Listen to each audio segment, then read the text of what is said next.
냄새나. 병원 냄새가 내 몸에 배어서 여기 들어오면 환자인 내가 더 아픈 것 같다고. 나가. 10년을 이 여자 대소변 치우고 밤새워 간호하고 수천만 원 병원비를 쏟아부은 며느리한테 할 소리가 그거였습니다. 그것도 모자라 처음 보는 젊은 여자 손을 붙잡고 진짜 며느리가 왔다며 웃고 있었죠. 아, 근데요.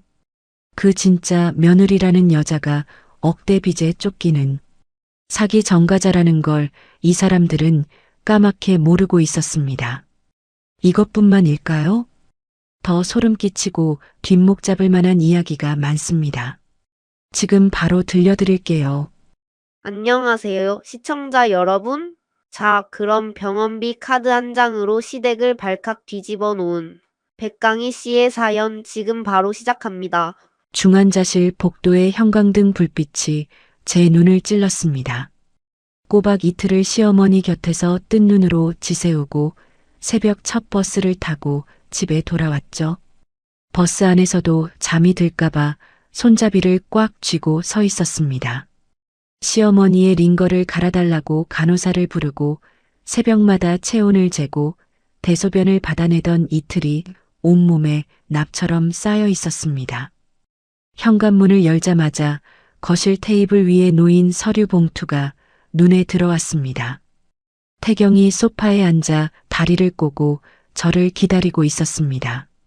텔레비전은 켜져 있었지만 소리는 꺼져 있었고 태경의 표정은 무언가를 오래 준비한 사람의 얼굴이었습니다. 뭐야, 이 서류. 태경이 리모컨을 테이블 위에 던지며 입을 열었습니다. 읽어보면 알잖아. 이혼 서류야. 저는 봉투를 집어들었습니다. 손끝이 떨렸지만 내색하지 않았습니다. 협의 이혼 의사확인 신청서, 재산분할 포기 각서, 위자료 청구 포기 동의서, 3장의 종이가 빈틈없이 준비되어 있었습니다. 서류 하단에는 제가 도장을 찍을 자리에 빨간 화살표 스티커까지 붙어 있었죠. 태경아, 지금 무슨 소리를 하는 거야? 어머니가 중환자실에 계시는데. 그러니까 빨리 도장 찍고 나가라고. 엄마 병원비는 내가 알아서 할 테니까 내가 신경 쓸 일 아니야. 태경이 자리에서 벌떡 일어나 제 앞으로 성큼 다가왔습니다. 이틀간 병원에서 잠을 못 자 부은 제 얼굴을 위에서 내려다보며 코웃음을 쳤습니다. 제 몸에서 나는 소독약 냄새를 맡았는지 코를 찡그리기까지 했습니다. 솔직히 말할게. 나 이 결혼 진작에 끝내고 싶었어. 너랑 사니까 내가 점점 찌질해지더라고. 내가 이직을 몇 번을 하든 뭘 하든 내가 옆에서 한숨을 쉬니까 내가 무능해진 거야. 내가 언제 한숨을 쉬었어. 10년 동안 내 월급이 끊겨도 한마디 안 했잖아. 그 꼴이 더 짜증났다고. 말을 안 하니까 더 비참해지는 거 몰라? 내가 묵묵히 돈 벌어오는 게 나한테는 매일 조롱당하는 거랑 똑같았어. 태경이 제 어깨를 밀쳤습니다. 저는 뒤로 비틀거리며 신발장에 등을 부딪혔습니다. 신발장 위에 놓여있던 액자가 바닥에 떨어져 유리가 깨졌습니다. 결혼식 날 찍은 사진이었죠. 위자료, 재산분할 이런 거 생각하지 마. 줄 돈 없어. 이 집 가전제품도 다 내 명이니까 손대지 말고.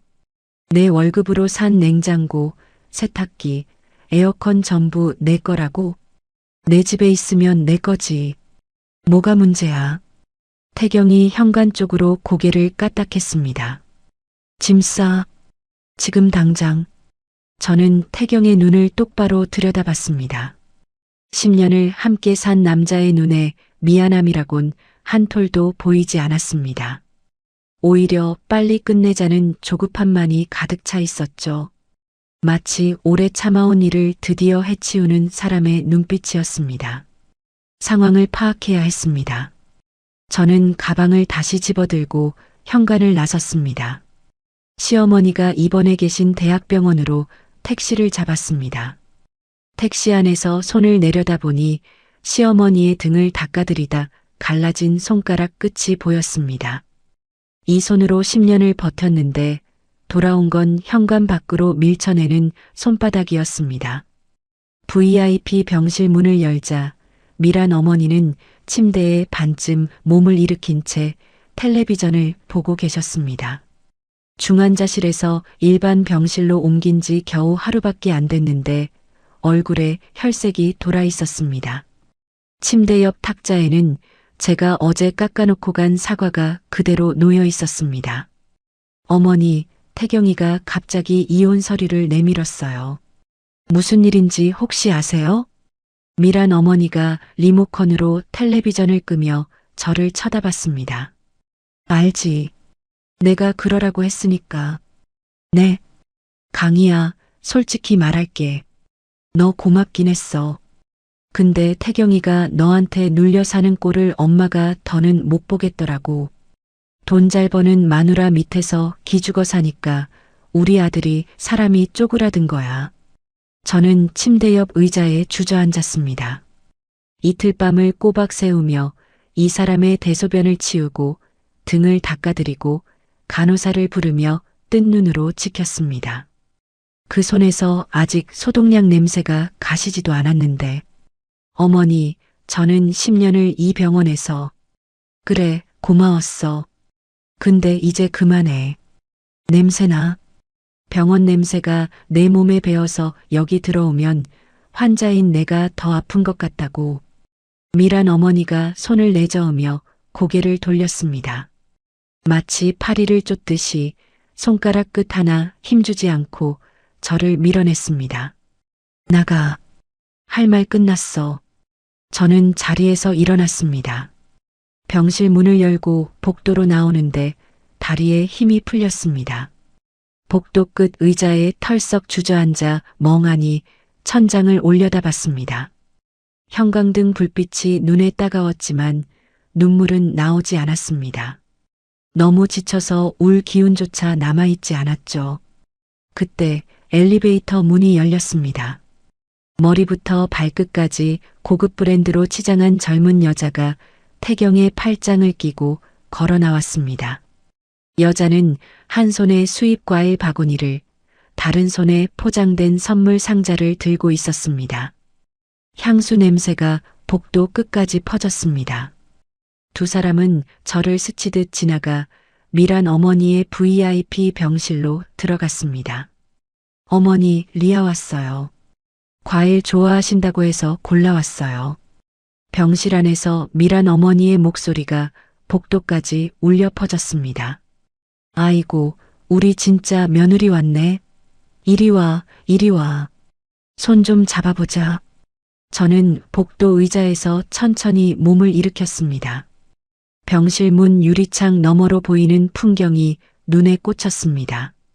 미란 어머니가 그 여자의 손을 두 손으로 감싸쥐며 환하게 웃고 있었습니다.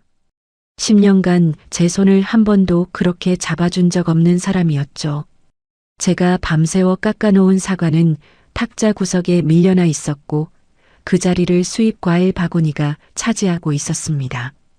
저도 모르게 병실 문을 밀고 들어갔습니다. 태경이 저를 발견하고 얼굴이 굳어졌습니다. 왜 여기 또 와? 나가라고 했잖아. 이 여자가 누군데? 대답해.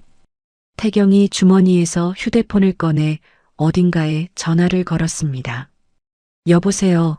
병원 보안팀이죠. 7층 VIP 712호에 환자 보호자 허락 없이 침입한 사람이 있는데요. 좀 와주세요. 3분도 안 되어 보안 요원 2명이 병실로 들어왔습니다. 저는 팔을 잡힌 채 복도로 끌려 나왔습니다. 발이 걸려 바닥에 무릎을 찧었습니다. 무릎에서 욱신거리는 통증이 올라왔지만 그보다 더 아픈 건 지나가던 간호사와 환자 보호자들이 고개를 돌려 저를 바라보는 그 시선이었습니다.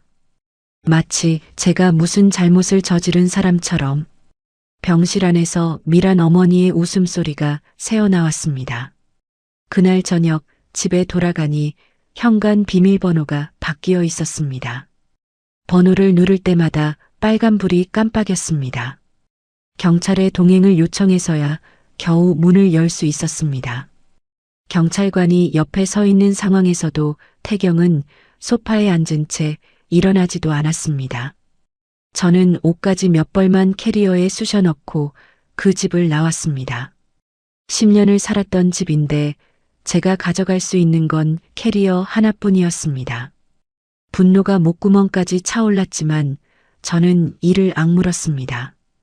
이 굴레에서 합법적으로 벗어나는 것이 먼저였습니다. 저는 이혼에 동의했고 한 달간의 숙려기간을 거쳐 가정법원에서 최종 확인서에 도장을 찍었습니다.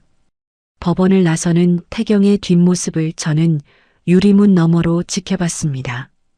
태경은 법원 정문을 나서자마자 택시를 잡아타고 어딘가로 향했습니다. 나중에 알게 됐죠. 태경이 곧장 구청으로 달려가 미리 작성해둔 홍리아와의 혼인신고서를 창구에 제출했다는 사실을. 이혼 신고가 된 지 일주일이 지났습니다. 저는 원룸 월세방에서 노트북을 펼치고 은행 앱에 접속했습니다. 시어머니 병원비 비상금으로 모아두었던 적금 통장을 확인하려는 순간 화면에 뜬 숫자가 눈을 의심하게 만들었습니다. 잔액 영원. 해지일은 이혼 확정 이틀 뒤. 인출자 명의는 차태경. 공동명의 계좌였기에 법적으로는 막을 수 없었습니다. 하지만 그 안에 든 3,500만 원은 제가 3년간 매달 야근 수당과 성과급을 쪼개어 넣은 돈이었습니다. 어머니 수술비가 급하게 필요할 때를 대비해서 저는 노트북을 덮고 천장을 올려다봤습니다. 손톱이 손바닥에 박히도록 주먹을 쥐었습니다. 그 돈의 행방을 알게 된 건 며칠 뒤였습니다. 대학 동기인 부동산 중개업자 친구에게서 전화가 왔습니다. 강희야, 너 전남편 차태경이라는 사람 맞지? 우리 동네 신축 아파트에 전세 들어왔더라. 보증금이 3억 5천이래. 젊은 여자랑 같이 왔다더라. 3억 5천. 제가 모은 3,500만 원은 그 전세 계약금으로 들어간 거였습니다. 나머지 금액은 어디서 충당했는지 모르겠지만 적어도 계약의 시작은 제 돈으로 찍은 거였죠. 일주일 뒤 짐을 마저 빼기 위해 태경의 새집 주소를 찾아갔습니다. 초인종을 누르자 현관문이 열렸는데 안에서 왁자지껄한 소리가 쏟아져 나왔습니다. 거실에는 시누이 내외, 시숙 부부, 그리고 시댁 친척 대여섯 명이 둘러앉아 고기를 구워 먹고 있었습니다. 제가 월급으로 사들인 최고급 식기 세트에 음식이 담겨 있었고 제가 골라서 배치했던 이탈리아산 소파 위에 시숙의 아이들이 과자를 흘리며 뛰어다니고 있었습니다. 홍리아가 앞치마를 두르고 부엌에서 나왔습니다. 저를 보더니 입꼬리를 올리며 고개를 살짝 기울였습니다. 어머, 오셨어요? 짐 가지러 오신 거죠?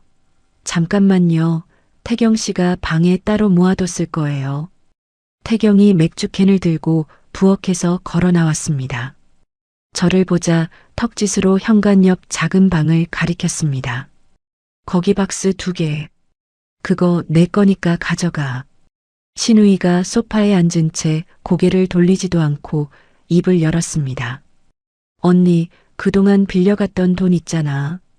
미안한데 우리도 형편이 어려워서 못 갚아. 그냥 서로 깔끔하게 인연 끊자. 시숙이 삼겹살을 뒤집으며 맞장구를 쳤습니다. 맞아, 형수. 이제 남이니까 서로 부담 갖지 말고 살자고. 저는 아무 대답도 하지 않았습니다. 작은 방으로 들어가 박스 2개를 확인했습니다. 오래된 옷가지와 화장품 몇 개, 그리고 대학 졸업 앨범. 그게 전부였습니다. 박스를 들고 나오는 길에 서재문이 열려 있는 것이 보였습니다. 구석에 태경의 낡은 서류 가방이 방치되어 있었습니다. 그 가방 겉주머니에 구형 USB 하나가 꽂혀 있었죠. 태경이 예전에 블랙박스 영상을 백업하던 습관이 떠올랐습니다. 저는 아무도 보지 않는 틈에 그 USB를 주머니에 넣었습니다. 거실을 지나는데 리아가 제 앞을 막아섰습니다. 손에 종이컵을 들고 있었습니다. 커피라도 한 잔 드시고 가세요. 이삿짐 나르시느라 힘드시잖아요. 저는 종이컵을 받지 않고 리아의 얼굴을 들여다봤습니다. 리아가 눈을 동그랗게 뜨며 불쌍한 사람을 보는 표정을 지었습니다. 너무 상심하지 마세요. 앞으로 좋은 인연 만나실 거예요. 태경이 뒤에서 식탁 위에 굵은 소금을 집어들더니 제 등 뒤로 뿌리는 신용을 했습니다. 친척들 사이에서 낄낄거리는 웃음이 터졌습니다. 저는 박스를 안고 현관을 나섰습니다. 엘리베이터 문이 닫히자 그제야 턱에 힘을 풀었습니다. 이를 갈아도 부족한 분노였지만 저는 고개를 들었습니다. 원룸으로 돌아온 저는 식탁 위에 노트북을 펴고 엑셀 프로그램을 열었습니다. 재무팀 과장 12년 차의 손이 자판 위를 달렸습니다. 지난 10년간 시어머니 병원비로 나간 금액, 시댁 생활비로 빠져나간 금액, 시누이와 시숙에게 빌려주고 못 받은 돈, 그리고 태경이 제 계좌에서 빼돌린 3,500만 원까지 이런 단위로 추적해서 날짜별, 항목별로 정리했습니다.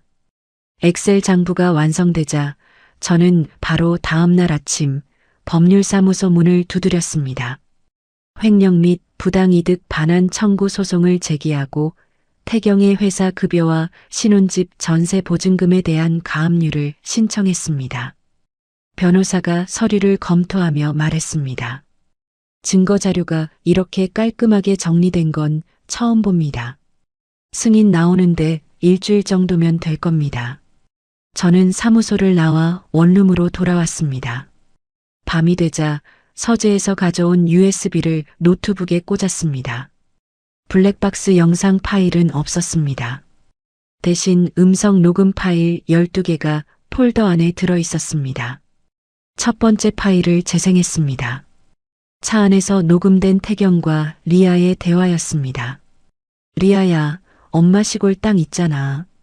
그거 시세가 얼마나 되는지 알아봤어? 한 4억은 받을 수 있대. 내가 아는 부동산 사장한테 물어봤거든. 4억이면 내 빚 갚고도 남겠다. 어머니한테는 뭐라고 하지? 뭐라고 해?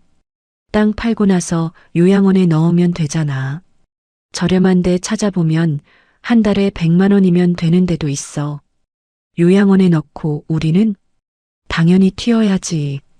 빚쟁이들이 나 찾고 있으니까 서울에서 멀리 가야 해. 제주도든 어디든. 저는 재생을 멈추고 노트북 화면을 바라봤습니다. 리아는 부잣집 딸이 아니었습니다. 빚에 쫓기는 사기꾼이었고 태경은 그걸 알면서도 어머니의 재산을 빼돌릴 계획을 세우고 있었습니다. 저는 USB를 빼서 서랍 깊숙이 넣고 잠금 장치를 걸었습니다. 이 파일은 아직 쓸 때가 아니었습니다. 다음 날 오후 저는 대학 선배 조 실장에게 전화를 걸었습니다. 민간 조사원으로 일하는 조 실장은 제 전화를 받자마자 낮은 목소리로 물었습니다. 강희야, 무슨 일이야? 목소리가 안 좋다. 선배, 일 하나 의뢰하고 싶어요. 사람 하나 신원 조회 좀 해주세요. 누군데? 홍리아. 32살. 제 전남편이랑 혼인신고 올린 여자예요. 조 실장이 잠시 침묵하더니 볼펜을 탁 하고 놓는 소리가 들렸습니다. 알겠어. 이틀만 줘. 이틀 뒤 조 실장에게서 연락이 왔습니다. 저는 조 실장이 운영하는 사무실로 찾아갔습니다. 조 실장이 책상 위에 서류 뭉치를 펼치며 입을 열었습니다. 홍리아, 본명 홍미정. 3년 전 혼인빙자 사기로 실형 1년 6개월 살고 나왔어. 출소 이후 이름을 개명했고 현재 사채업자 3곳에서 총 2억 3천만 원을 빌렸는데 이자를 6개월째 못 갚고 있어. 사실상 지명수배 수준이야. 조 실장이 서류 한 장을 집어 제 앞으로 밀었습니다. 전과 기록, 조회서와 개명 허가서, 사본이었습니다. 내 전 남편이 통장에서 빼간 3,500만 원 전세금으로 들어간 게 아니야. 내가 확인해 봤는데 그중 2,800만 원이 사채업자 이자 갚는데 들어갔어. 저는 서류를 내려다보며 입술을 깨물었습니다. 제가 밤잠을 설쳐가며 모은 비상금이 빚쟁이 이자로 흘러들어간 겁니다. 선배, 부탁이 하나 더 있어요. 말해.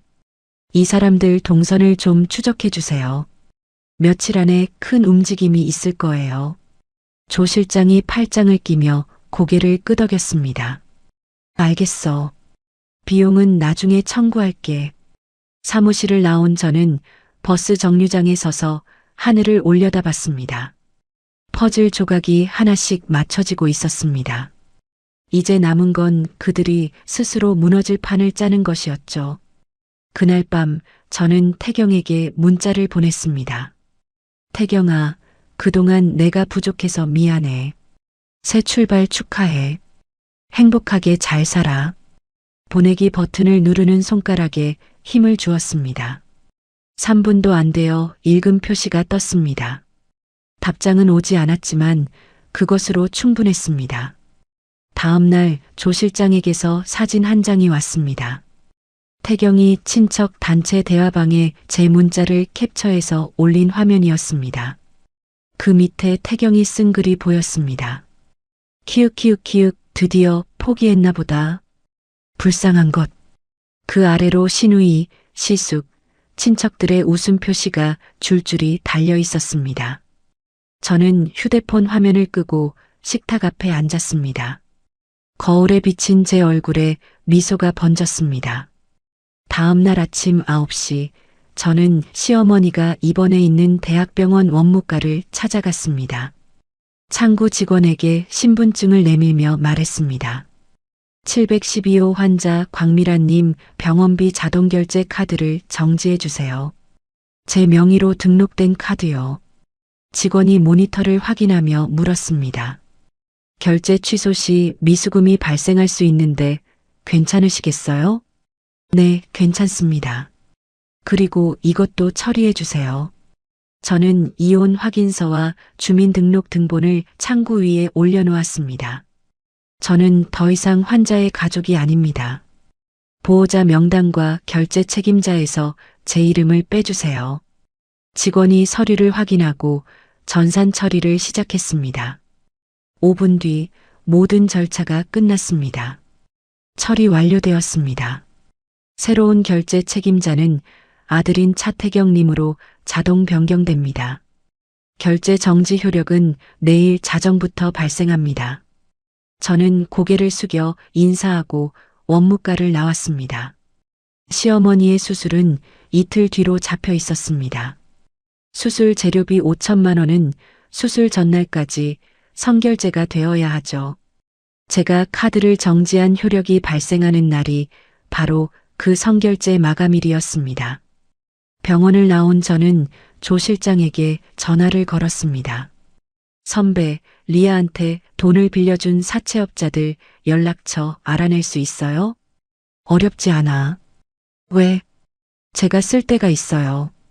그날 저녁 저는 편의점에서 산 선불폰으로 사채업자에게 문자를 보냈습니다. 홍미정이 부자 남편 만나서 대학병원 VIP 병실에서 파티 열고 다닙니다. 병원 이름은 한강대학병원 7층 712호입니다. 문자를 보내고 선불폰의 전원을 껐습니다. 저는 원룸 책상 위에 놓인 엑셀 장부와 법원 접수증, 그리고 USB를 차례로 바라봤습니다. 일주일 전 신청한 가압류 결정문이 태경의 회사에 도착할 날짜를 달력에서 손가락으로 짚었습니다. 수술 전날 그 다음 날이었습니다. 모든 타이밍이 하루 간격으로 맞물려 있었죠. 저는 달력을 내려놓고 의자에 깊숙이 등을 기댔습니다. 10년간 참아온 무게가 어깨에서 서서히 내려오는 느낌이었습니다. 이제 남은 건 기다리는 일뿐이었습니다. 시어머니 수술 전날이 밝았습니다. 미란 어머니의 VIP 병실에는 아침부터 사람들이 몰려들었습니다. 조 실장이 병원 로비에서 찍어 보내준 사진 속에는 태경과 리아, 신우이 내외, 시숙 부부 그리고 시댁 친척 너댓 명이 꽃다발과 과일 바구니를 들고 엘리베이터에 타는 모습이 담겨 있었습니다. 저는 병원 건너편 카페 2층 창가 자리에 앉아 아메리카노를 주문했습니다. 휴대폰을 테이블 위에 올려놓고 조 실장이 보내주는 사진을 하나씩 확인했습니다. VIP 병실 안에서는 잔치가 벌어지고 있었습니다. 고급 케이터링 도시락이 테이블 위에 쌓여 있었고 리아가 가져온 커다란 케이크 상자가 침대 옆 탁자를 차지하고 있었습니다. 병실 창문으로 햇살이 들어와 풍선 장식에 반짝이는 것까지 사진에 찍혀 있었습니다. 미란 어머니가 침대에서 몸을 일으키며 리아의 손을 잡았습니다. 리아야, 이 가방 진짜 예쁘다. 이거 얼마짜리야? 리아가 미란 어머니의 무릎 위에 놓인 핸드백을 쓰다듬으며 웃었습니다. 어머니, 그건 제가 드리는 거예요. 수술 끝나고 퇴원하시면 들고 다니세요. 아이고, 우리 며느리. 전에 그녀는 10년 동안 손수건 하나 안 사줬는데 신우이가 포도를 까먹으며 맞장구를 쳤습니다. 엄마, 이제 그 사람 얘기 그만해. 리아 씨 기분 나쁘잖아. 시숙이 케이터링 도시락 뚜껑을 열며 끼어들었습니다. 그러게. 형수가 돈 벌어온 건 인정하는데 사람이 너무 재미가 없었잖아. 리아 씨는 분위기가 화사하니까 좋다. 태경이 맥주캔을 따며 어깨를 으쓱했습니다. 내일 수술만 잘 끝나면 되지. 엄마, 걱정 마. 돈은 알아서 다 처리해 놨으니까. 미란 어머니가 흐뭇한 표정으로 고개를 끄덕였습니다. 그래, 우리 아들. 역시 새 며느리 만나니까 사람이 달라졌어. 리아가 케이크 상자를 열며 촛불을 꽂았습니다. 어머니, 수술 전 축하 겸해서 촛불 하나 불어보세요. 소원 비르시라고요. 미란 어머니가 두 손을 모으고 눈을 감았다가 후 하고 촛불을 껐습니다. 박수 소리가 병실을 채웠습니다. 그때 병실 문이 똑똑 열렸습니다. 원무과 직원이 서류판을 들고 안으로 들어왔습니다. 직원의 표정은 딱딱하게 굳어 있었습니다. 직원이 태경을 찾아 시선을 돌리며 입을 열었습니다. 차태경 보호자분이시죠? 태경이 맥주캔을 내려놓으며 고개를 돌렸습니다. 네, 맞는데요. 내일 예정된 광미란 환자분 수술 관련해서 안내드릴 게 있어서요. 기존에 등록되어 있던 자동결제 카드가 정지 처리되었습니다. 결제 책임자가 차태경님으로 변경되었고 내일 수술을 진행하려면 오늘 자정 전까지 선결제 보증금 5천만 원을 납부해 주셔야 합니다. 병실 안이 조용해졌습니다. 신우이가 손에 들고 있던 포도를 접시에 내려놓았습니다. 방금까지 웃고 떠들던 친척들의 입이 일제히 닫혔습니다. 태경이 자리에서 벌떡 일어났습니다. 5천만 원이요? 갑자기 왜 카드가 정지된 거예요? 이전 결제자이신 백강희 님이 직접 방문하셔서 정지 요청하셨습니다. 이혼 서류도 확인했고요. 태경의 얼굴이 하얗게 질렸습니다. 리아가 태경의 팔을 잡아당기며 속삭였습니다. 여보, 5천만 원 있어? 잠깐만. 내가 카드로 하면 되잖아. 태경이 지갑에서 카드를 꺼내 직원에게 내밀었습니다. 직원이 카드를 가져가 단말기에 대자 삐하는 거절음이 울렸습니다. 태경이 다른 카드를 꺼내 다시 내밀었습니다. 또다시 거절음. 세 번째 카드까지 전부 같은 소리가 났습니다. 한도 초과로 승인이 거절되었습니다. 다른 결제 수단 있으시면 오늘 안으로 원무과에 방문해 주세요. 직원이 고개를 숙이고 병실을 나갔습니다. 미란 어머니가 침대 난간을 움켜쥐며 태경을 노려봤습니다. 태경아, 5천만 원이 없다니 그게 무슨 소리야. 내일 수술이잖아. 엄마, 잠깐만. 내가 어떻게든 해볼게. 태경이 휴대폰을 꺼내 어딘가에 전화를 걸기 시작했습니다. 한 통, 두 통, 세 통. 전화를 받는 사람마다 미안하다. 그 정도 금액은 힘들다는 대답뿐이었습니다. 네 번째 전화는 아예 받지도 않았습니다. 다섯 번째는 통화 중이었고, 여섯 번째는 전원이 꺼져 있었습니다. 시숙이 슬그머니 자리에서 일어나며 시계를 봤습니다. 형, 나 애들 학원 데려다 줘야 해서 먼저 간다. 신우이도 가방을 챙기며 일어섰습니다. 오빠, 나도 먼저 갈게. 남편이 저녁까지 오래. 친척들이 하나둘씩 눈을 피하며 병실을 빠져나갔습니다. 아까까지 박수를 치고 건배를 하던 사람들이 쥐도 새도 모르게 사라졌습니다. 5분도 안 되어 병실에는 태경과 리아 그리고 미란 어머니만 남았습니다. 케이크는 한 조각도 먹히지 않은 채 테이블 위에서 녹아내리고 있었습니다. 미란 어머니의 휴대폰이 울렸습니다. 병원 원무과 자동 안내 전화였습니다. 이어서 태경의 휴대폰도 울리기 시작했습니다. 끊으면 또 울리고 끊으면 또 울렸습니다. 미납 안내, 수술 보증금 독촉, 병실 퇴실 안내까지 두 사람의 전화기가 번갈아가며 쉬지 않고 울어댔습니다. 1시간 동안 50통이 넘게 울렸고 태경은 더 이상 전화기를 들 수조차 없었습니다. 태경이 휴대폰을 집어 던지듯 침대 위에 놓으며 머리를 쥐어뜯었습니다. 아씨, 강희 이 미친년이 진짜. 미란 어머니가 이불을 걷어차며 소리를 질렀습니다. 당장 그년한테 전화해. 어떻게든 돈 내게 만들어. 태경이 제 번호를 눌렀습니다. 저는 카페 테이블 위에서 진동하는 휴대폰 화면을 내려다봤습니다. 차태경? 전화를 받지 않았습니다. 두 번째, 세 번째, 네 번째. 화면이 꺼졌다 켜졌다를 반복했습니다. 저는 아메리카노를 한 모금 마시고 창밖으로 보이는 병원 건물을 바라봤습니다. 7층 창문에 불이 환하게 켜져 있었습니다. 같은 시각 병실에서는 원무과 직원이 다시 문을 열고 들어왔습니다. 보호자분, 오늘 18시까지 결제가 확인되지 않으면 내일 수술은 자동 취소됩니다.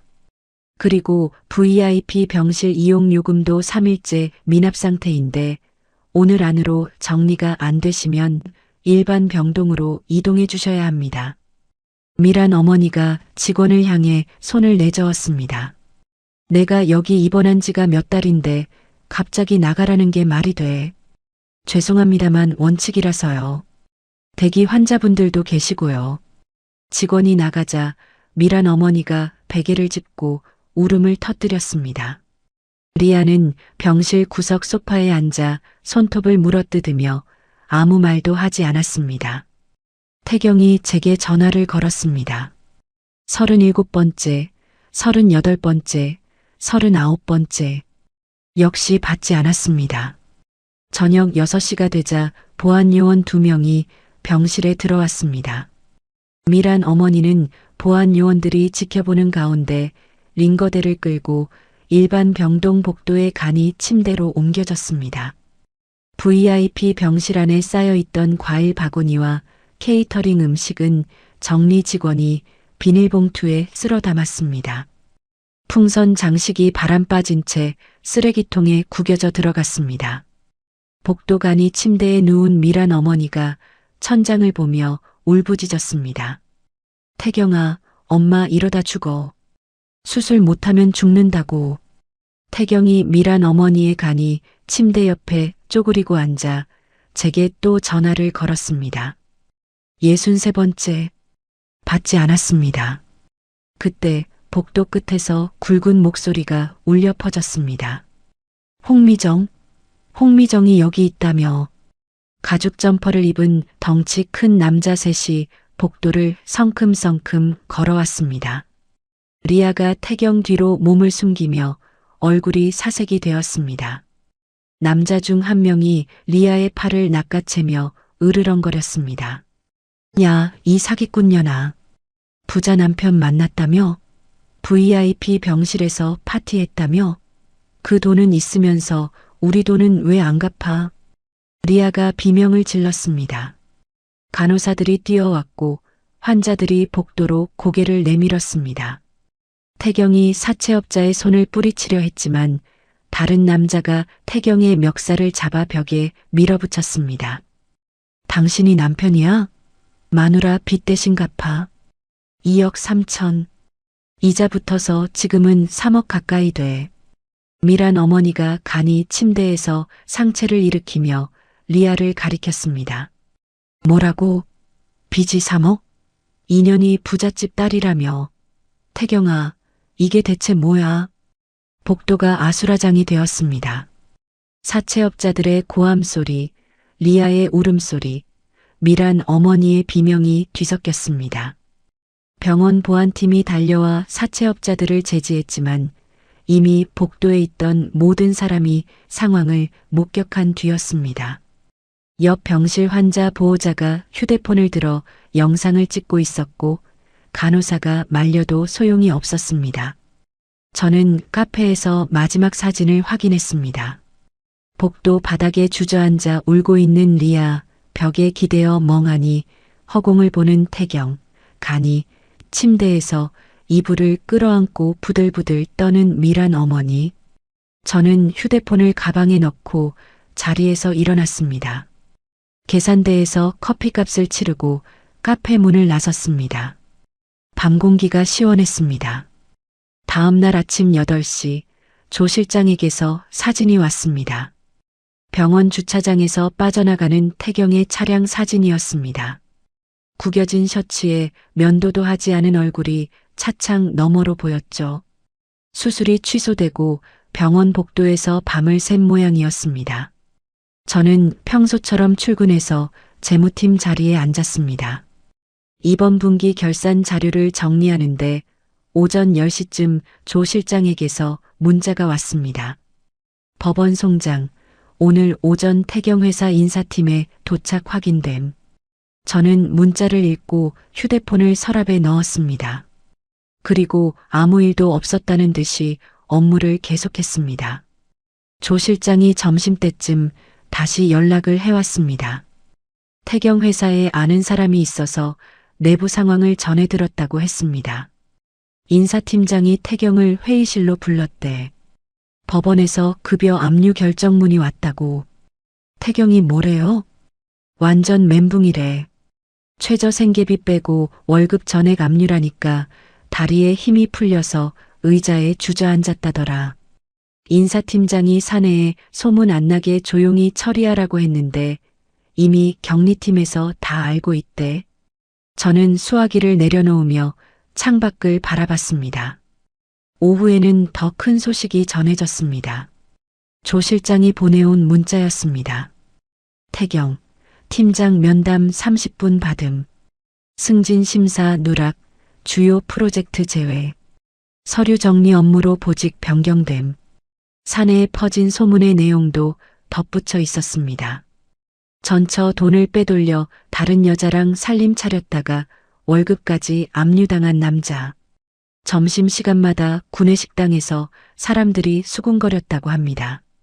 같은 시각 신혼집에서는 리아가 다른 종류의 지옥을 겪고 있었습니다. 전세 보증금 역시 가압류 결정이 내려져 은행에서 한 푼도 뺐을 수 없게 된 상태였죠.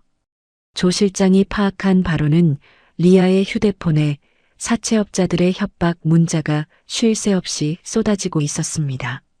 내일까지 이자 500 안 들어오면 알지? 남편이라는 놈한테도 찾아갈 거야. 도망가면 끝까지 쫓아간다. 저녁 7시 조 실장에게서 사진이 한 장 더 왔습니다. 서울 외곽의 한적한 공원 주차장에서 태경과 리아가 차 안에서 싸우고 있는 모습이었습니다. 차 창문이 열려 있어 조 실장이 멀찍이서 음성도 녹음해 보내줬습니다. 너 때문이잖아. 부잣집 딸이라며. 빚이 3억이 뭐야? 태경이 운전대를 두 주먹으로 내리쳤습니다. 나한테 따지지 마. 당신이 먼저 나한테 접근한 거잖아. 통장에 3,500 있다고 자랑한 게 누군데? 리아가 조수석 등받이를 발로 차며 소리를 질렀습니다. 그 돈은 다 이자 갚는 데 들어갔어. 지금 나한테 한 푼도 없다고. 나도 없어. 월급도 압류됐고 전세금도 묶였어. 어떻게 하라고. 두 사람이 한참을 고함을 지르다가 잠시 침묵이 흘렀습니다. 리아가 먼저 입을 열었습니다. 방법 하나 있어. 뭔데? 어머니 시골 땅. 그거 팔면 돼. 급하게 내놓으면 반값이라도 현금으로 받을 수 있어. 태경이 운전대에 이마를 기대며 한숨을 내쉬었습니다. 엄마가 줄 리가 없잖아. 주는 게 아니라 가져오는 거지. 어머니 가방에 신분증이랑 땅 문서 있잖아. 병원에 누워 계시니까 몰래 빼오면 돼. 그건 진짜 지금 이 상황에서 고르고 있을 때야. 사채업자들이 내일 또 올 거라고. 이번엔 당신 회사로 찾아간대. 태경이 고개를 들었습니다. 한참을 망설이더니 시동키를 돌렸습니다. 그날 밤 조 실장이 보내온 사진 속에서 두 사람은 병원으로 돌아갔습니다. 일반 병동 복도간이 침대에서 잠든 미란 어머니의 머리맡 가방을 뒤지는 모습이 찍혀 있었습니다. 신분증과 땅 문서를 꺼내 가방 지퍼를 다시 닫는 장면까지. 미란 어머니는 진통제를 맞고 깊이 잠들어 있어 아무것도 눈치채지 못했습니다. 다음 날 오전 9시 조 실장의 문자가 왔습니다. 두 사람 구청 주민센터 도착. 창구에서 서류 발급 중. 미란 어머니의 신분증으로 위임장을 꾸미고 인감증명서를 발급받고 있는 겁니다. 20분 뒤 다시 문자가 왔습니다. 서류 수령 완료. 차 타고 중개소 방향으로 이동 중. 저는 휴대폰을 들고 경찰서 번호를 눌렀습니다. 여보세요. 신고하려고 전화드렸습니다. 현재 지명수배 중인 사기 전과자가 타인의 인감증명서를 위조해서 부동산을 처분하려 하고 있습니다. 지금 이 순간 중개소로 향하고 있고요. 주소 알려드리겠습니다. 부동산 중개소 안은 좁았습니다. 태경이 서류 봉투에서 땅 문서와 위조한 인감증명서를 꺼내 중개인 앞에 펼쳐 놓았습니다. 이 땅 금매로 내놓으려고요. 현금 결제 가능한 매수자 있으면 바로 넘기겠습니다. 중개인이 안경을 코 위로 밀어 올리며 서류를 훑었습니다. 컴퓨터로 등기부등본을 떼더니 모니터를 돌려 태경에게 보여줬습니다. 손님, 이 땅 보세요. 근저당이 한도 끝까지 잡혀 있어요. 시세가 4억이래도 실질적으로 건질 돈이 없는 땅이에요. 속된 말로 깡통이에요. 태경의 얼굴이 일그러졌습니다. 그게 무슨 소리예요? 어머니 땅인데 근저당이 왜? 근저당 설정자 이름이 백강희로 되어 있네요. 가등기도 걸려 있고 이 상태로는 매매 자체가 안 됩니다. 리아가 태경의 어깨를 잡아 돌리며 이를 드러냈습니다. 백강희? 내 전처잖아. 이거 알고 있었어? 나도 몰랐다고. 진짜 몰랐어. 몰랐다고? 처음부터 나한테 4억짜리 땅이라고 했잖아. 나를 속인 거야. 리아가 테이블 위에 놓인 태경의 차키를 낚아챘습니다. 이어서 태경의 점퍼 주머니에서 삐져나온 지갑까지 잡아 빼들었습니다. 뭐 하는 거야? 나 먼저 갈 거야. 이 꼴 당하려고 당신한테 붙어 있었던 거 아니거든.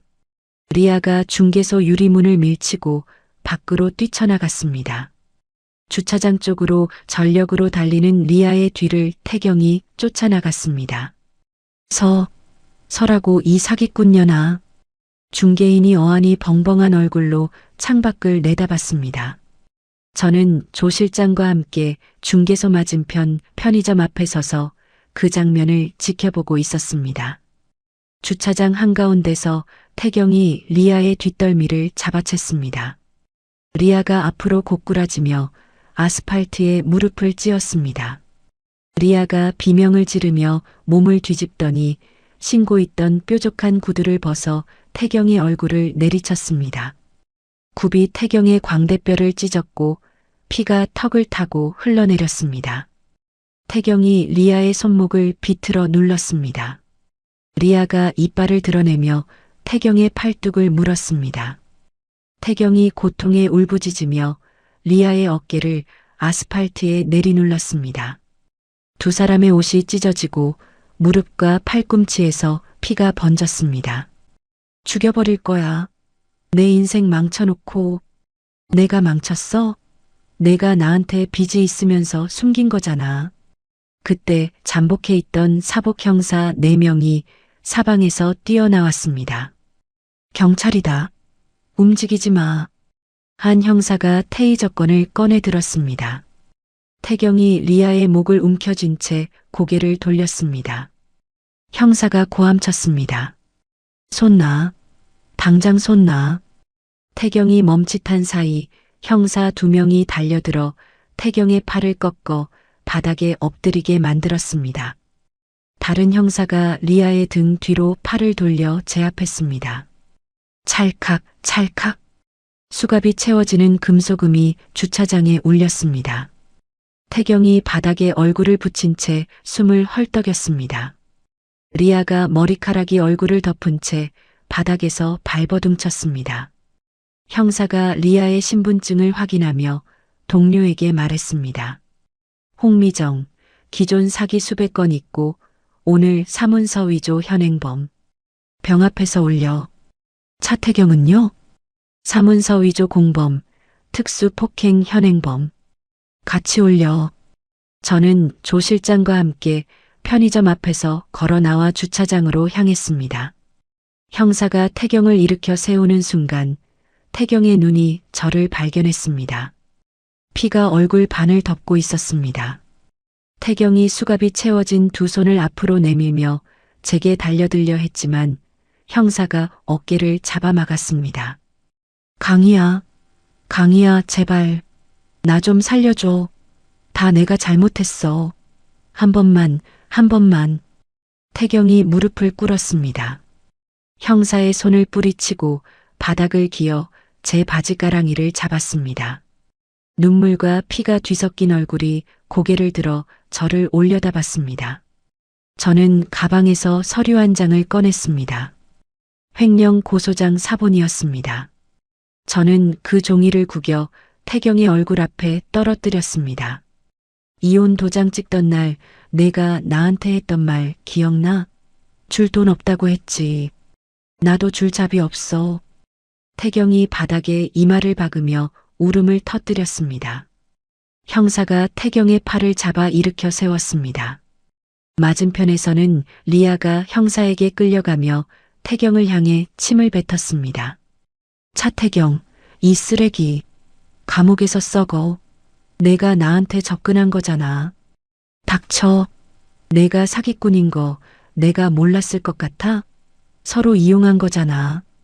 두 사람이 서로를 향해 악을 쓰는 목소리가 호송차 문이 닫히며 끊겼습니다. 차가 주차장을 빠져나가는 것을 저는 팔짱을 낀 채 지켜봤습니다. 조 실장이 제 옆에서 호송차의 뒷모습을 바라보며 입을 열었습니다. 수고했어, 강희야. 선배야말로요. 정말 고마워요. 조 실장이 주머니에서 담배를 꺼내 물며 고개를 끄덕였습니다. 커피 한 잔 사줘. 그걸로 됐어. 저는 주차장을 빠져나오며 하늘을 올려다봤습니다. 5월 햇살이 눈부셨습니다. 가슴속에서 무거운 돌덩어리가 하나 빠져나간 느낌이었습니다. 체포 소식은 빠르게 퍼졌습니다. 일주일 뒤 조 실장이 구치소 수감 확인서 사본을 제게 보내왔습니다.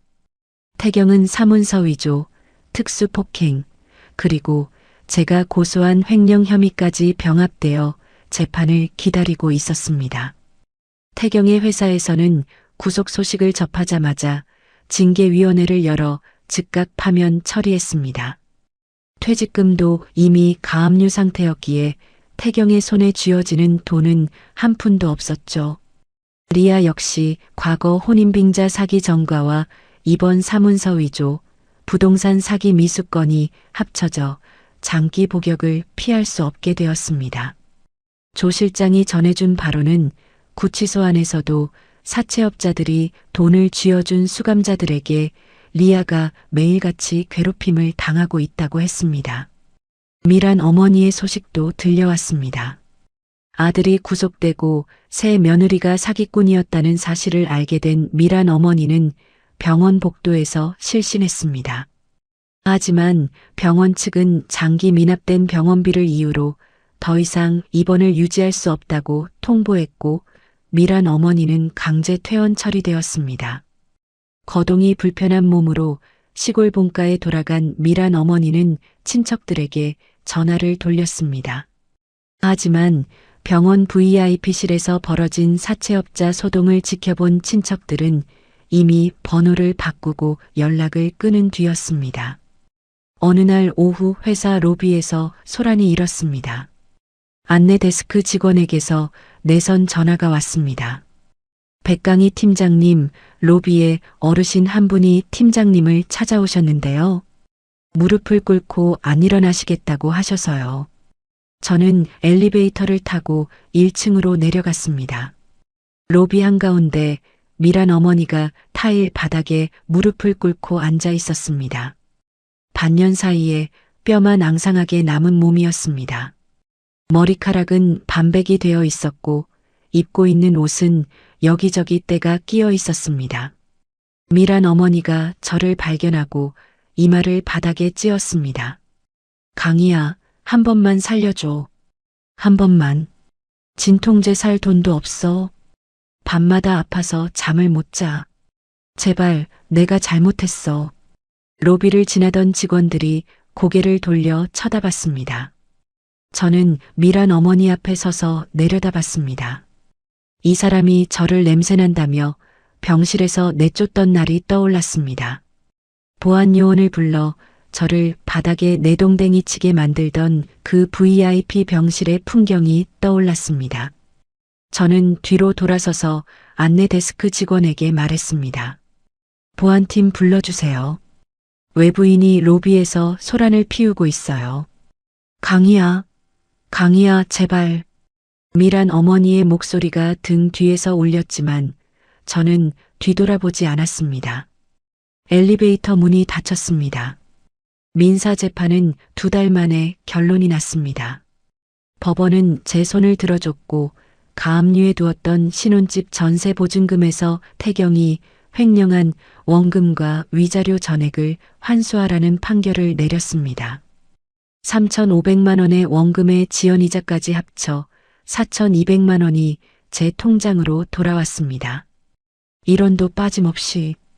모든 법적 절차가 끝난 날 저는 법원을 나와 근처 공원 벤치에 앉았습니다. 봄바람이 불어버 꽃잎이 무릎 위에 내려앉았습니다. 10년간 등에 지고 있던 짐이 전부 내려간 느낌이었습니다. 태경은 재판에서 실형을 선고받았습니다. 리아도 장기 복역이 확정되었습니다. 미란 어머니는 시골집에서 혼자 살고 있다고 했습니다. 저는 벤치에서 일어나 걸음을 옮겼습니다. 이제 그 사람들의 소식을 일부러 찾아 들을 이유가 없었습니다. 저는 제 일상으로 돌아갈 뿐이었습니다. 모든 재판이 끝나고 1년이 흐른 봄이었습니다. 저는 사무실 책상 위에 놓인 인사 발령장을 내려다봤습니다. 재무팀 팀장 발령. 부서장이 직접 제자리로 와서 악수를 청하며 말했습니다. 백 팀장, 지난 1년간 결산 보고서 한 번도 수정 요청 없었어. 이번 승진 만장일치였어. 감사합니다. 열심히 하겠습니다. 저는 고개를 숙여 인사하고 발령장을 서랍에 넣었습니다. 팀원들이 박수를 쳤고 저는 손을 내저으며 웃었습니다. 퇴근 후 저는 새로 이사한 아파트로 향했습니다. 제 월급으로 계약한 넓은 투룸이었습니다. 현관문을 열면 제가 고른 연한 베이지색 벽지가 보이고 제가 좋아하는 초록색 쿠션이 소파 위에 가지런히 놓여 있었죠. 누구의 눈치도 볼 필요 없는 오직 제 취향으로만 채운 공간이었습니다. 저는 와인 한 병을 열어 잔에 따르고 소파에 기대 앉았습니다. 창밖으로 저녁 노을이 번지고 있었습니다. 아무도 저를 부르지 않았고 아무도 저에게 돈을 요구하지 않았습니다. 주말이면 아침 일찍 요가 수업에 갔습니다. 한 달에 한두 번은 근교산에 올라 정상에서 김밥을 먹었습니다. 대학 동기들과 저녁 약속을 잡아 수다를 떨기도 했죠. 평범하고 조용한 일상이 이렇게 귀한 줄 예전에는 몰랐습니다. 어느 주말 오후 조 실장에게서 오랜만에 전화가 왔습니다. 강희야, 밥 먹었어? 아직이요. 선배 뭐 하세요? 근처 지나가다 전화했어. 참 별일은 아닌데 내 전남편 소식 들었어. 안 궁금한데요. 그래도 한마디만 할게. 가석방으로 나왔는데 정가 때문에 취직이 안 된대. 공사판 일용직으로 나가는 것 같더라. 술을 많이 마시나 봐. 얼굴이 퉁퉁 부어 있었어. 저는 와인잔을 내려놓으며 창밖을 바라봤습니다. 그렇군요. 시어머니는 시골에서 폐지 죽고 있대. 병원비가 없어서 요양원도 못 가고 친척들이 전부 연락을 끊어서 구걸하다시피 산다더라. 네. 리아는 감옥에서 다른 수감자랑 싸우다가 형량이 추가됐대. 한동안 못 나올 거야. 저는 잠시 침묵했습니다. 동정심이 들지 않았습니다. 안쓰럽다는 감정도 통쾌하다는 감정도 아니었습니다. 그저 먼 나라 뉴스를 듣는 것 같았습니다. 선배, 고마워요. 이제 그 사람들 소식은 안 전해줘도 돼요. 알겠어. 그래, 잘 지내. 전화를 끊고 저는 소파에서 일어났습니다. 부엌으로 가서 따뜻한 차를 한 잔 우려냈습니다. 찻잔을 들고 다시 소파에 앉아 텔레비전을 켰습니다. 시시콜콜한 예능 프로그램에서 출연자들이 떠들며 웃고 있었습니다. 저도 따라 피식 웃음이 나왔습니다. 월요일 점심시간 후배 하나가 제 자리로 와서 조심스럽게 입을 열었습니다. 팀장님, 저 다음 달에 결혼하는데요. 시댁에서 전세금 보태준다고 공동명의를 요구하거든요. 어떻게 하는 게 좋을까요? 저는 의자를 돌려 후배를 마주보며 말했습니다. 공동명의는 하지 마. 내 돈이 들어가면 내 명의로 해. 그리고 생활비, 경조사비, 병원비 지출 내역은 처음부터 따로 기록해둬.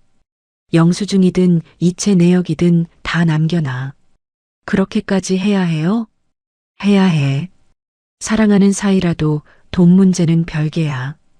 기록이 있으면 나중에 내가 불리할 일이 없어. 후배가 고개를 끄덕이며 자리로 돌아갔습니다. 저는 모니터를 다시 바라보며 이번 달 결산 파일을 열었습니다. 퇴근길 아파트 엘리베이터에서 내려 현관문 비밀번호를 눌렀습니다. 불이 꺼진 조용한 집 안으로 들어서며 현관등을 켰습니다. 신발을 벗고 슬리퍼를 신고 부엌으로 향했습니다. 냉장고에서 우유를 꺼내 컵에 따르고 소파에 앉아 한 모금 마셨습니다. 고요한 저녁이었습니다.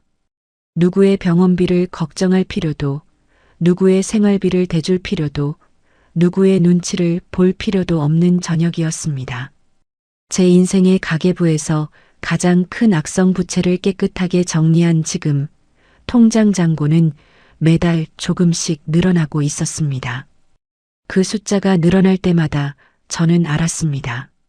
이 고요하고 평범한 일상이야말로 제가 10년을 걸어 되찾은 것이라는 걸. 여러분, 오늘 이야기는 여기까지입니다. 10년이라는 세월 동안 한 사람이 얼마나 많은 것을 삼키며 살았을까요? 병원 소독약 냄새가 손에서 지워지지 않는 밤들, 통장 잔고가 줄어드는 걸 보면서도 차마 내 돈이라고 말 못했던 순간들, 그 무게를 견딘 건 사랑이었을 텐데 돌아온 건 현관 밖으로 밀쳐내는 손바닥이었습니다. 그런데요, 저는 이 사연에서 인상 깊은 장면이 있습니다. 마지막에 백강희 씨가 소파에 앉아 따뜻한 차를 마시며 텔레비전을 보고 웃는 그 장면이요. 거창한 게 아니었습니다. 그냥 아무도 자기한테 돈을 요구하지 않는 저녁. 누구의 눈치도 안 봐도 되는 고요한 시간. 그게 이 사람이 10년을 걸어서 되찾은 삶이었던 겁니다. 시청자 여러분은 어떻게 생각하시나요? 혹시 지금 누군가를 위해 너무 많은 걸 희생하고 견뎌내는 분이 있다면 나 자신부터 어떤지 돌아봐 주셨으면 합니다. 오늘 사연 끝까지 들어주셨다면 구독과 좋아요 부탁드리겠습니다. 오늘도 좋은 하루 되세요. 감사합니다.